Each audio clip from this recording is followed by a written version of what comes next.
Deputy Nick Centre, Mark Sherry, 6 minutes. Great, thanks very much. Thanks, Professor Farrell, for being here.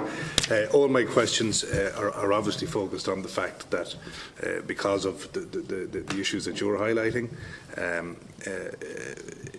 have had an impact on the crisis, as Senator Doherty or Deputy Doherty said at the beginning. So, just to begin, and I know the Chairman might have a problem with the framing of this question, but I'm going to try anyway. No, Senator, let me be clear. The committee may have a problem with you because there are terms of reference. Okay. Anyway, at the risk of the anger of the committee, given your research and your highlighted issues in terms of the weakness of Parliament, would it be correct or incorrect to say we live in a dictatorship disguised as a democracy? I wouldn't go so far as to say that. I would just make the argument that there's a big body of literature in comparative politics, and there's a body of debate around what are better forms of democracy. And it boils down to the separation I've been talking about in my remarks between the Westminster tradition and the consensus tradition.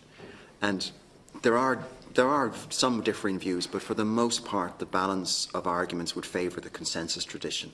So I would not go so far as to say what we have is a dictatorship. I would just be arguing that what we have is not as good a democracy as we could have. Okay. Are there examples throughout the world? Would it be correct or incorrect to say that Parliament, as things stand, are subservient to the Cabinet of the day? Yes. Okay. Are there examples throughout the world where, following a general election, that alternates are run with candidates, and then when Parliament elects the government, that the government of the day step outside Parliament and are replaced by alternates, thus having to sell their policy to the Parliament, even their former party colleagues, if you like?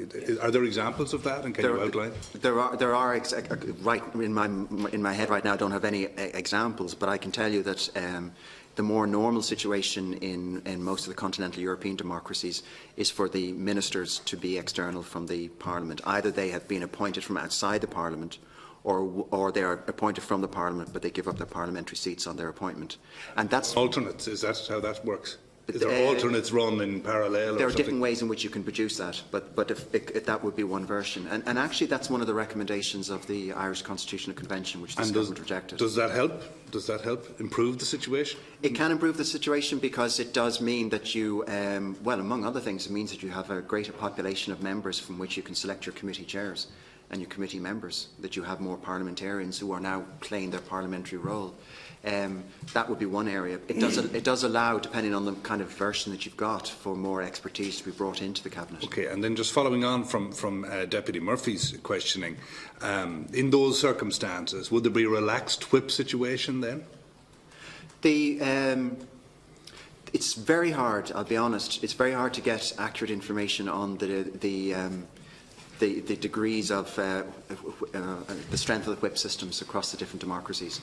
All I know is, certainly when compared to the British case, that our whip system operates a bit more rigidly than in their case. But they operate slightly different systems in other countries. In a paper you wrote, quote, "External shocks, leadership replacement and party change," end quote. You were very critical of PRSTV as a method of election.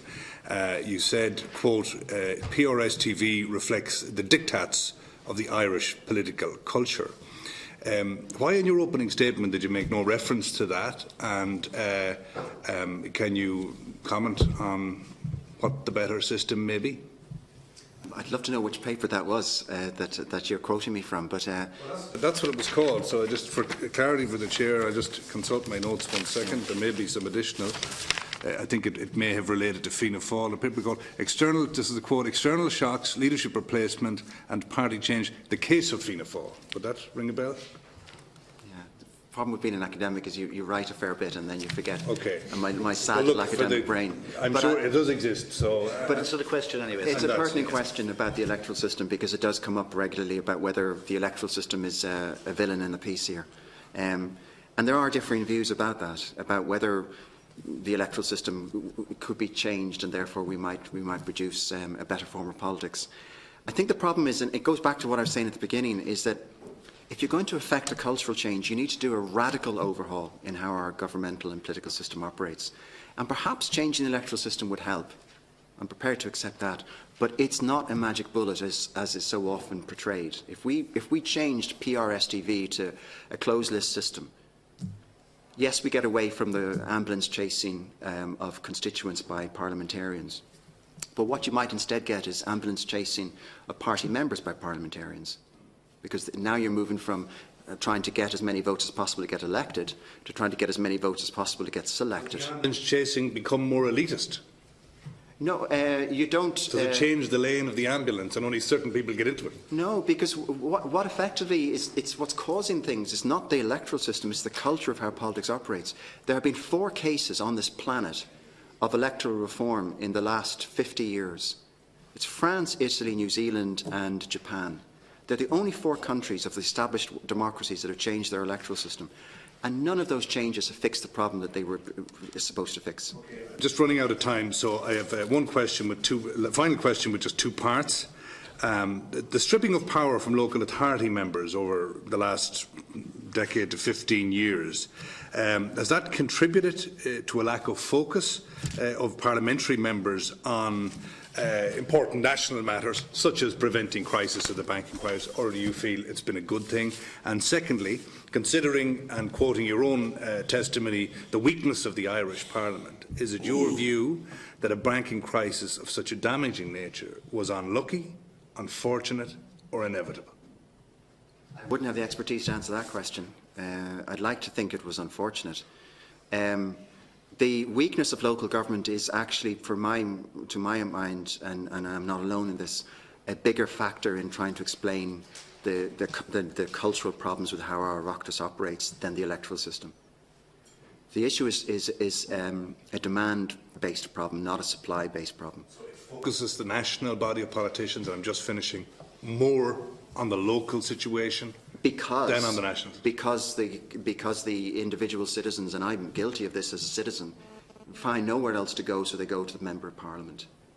What we need is a much more influential local government. We need a far better interface between public service and citizens, and that affects the demand on our parliamentarians. Thank you, Senator.